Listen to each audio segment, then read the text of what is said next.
When I first met Bryosphere, I was really worried they were going to be just another synbio company claiming to affordably scale a product with no proof to back it up. But after really diving into the science, it's become clear that Gila and Liz have really homed in on moss as this ideal biomanufacturing host to scale flavonoids, which are huge in the cosmetic space. And they do this by capitalizing on 400 million years of evolution and essentially using moss to scale compounds it already wants to make.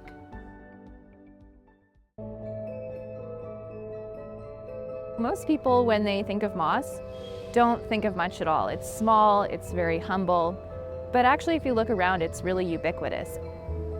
When we look at moss, we see a whole world of potential.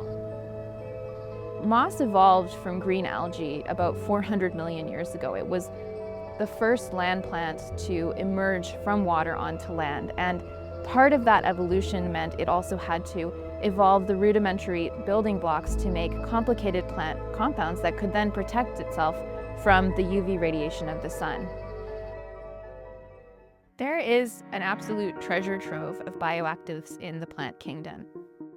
The problem now is that we can't source them at commercially viable scales because they occur in such trace amounts in plants, and their chemistries are so complex it's not feasible to make them at large scales with synthetic methods. When you go to other biotech hosts like yeast or E. coli, it's really hard to reconstitute these complicated plant pathways in those hosts because of difficulty expressing those plant enzymes. They don't localize to the right place, they don't fold properly. When you go to the other end of the spectrum and you try to use plant stem cells like tobacco BY2 cells, you have the opposite problem. They have their own enzymes which will act on the intermediate, meaning that you get a lot of off products and you get a very low yield of your target. Think of it like you're trying to build a house. When we use moss to make these complex plant compounds like flavonoids or alkaloids, it's like we're building a house in the suburbs. Whereas if we were trying to do it with yeast or E. coli, that would be like trying to build a house way out in Antarctica. If we tried to do it in plant stem cells, it would be like trying to build a house in Manhattan. You'd have to knock down an entire skyscraper just to get started. So moss really is that perfect middle ground. It makes the building blocks of the complex plant compounds, but it doesn't have its own enzymes that get in the way of what we're trying to do. Our first product solves a problem that cosmetic companies are painfully aware of. It's called hyperpigmentation. This is a $2.3 billion market, and it's just as important as fine lines and wrinkles at predicting how old someone is.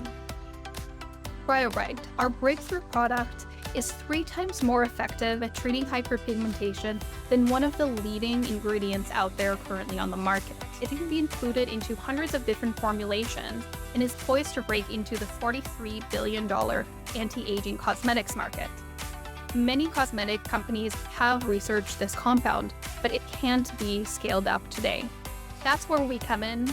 We've developed a moss line that produces Bryobright and are currently optimizing our production levels. In the last 2 months alone, we have increased our scale 100-fold, going from shaking flasks in our lab to over 10-liter capacity using our bubble bioreactor platform. And this is just the beginning. At Bryosphere, we're on a mission to make the rare abundant, one complex plant compound at a time.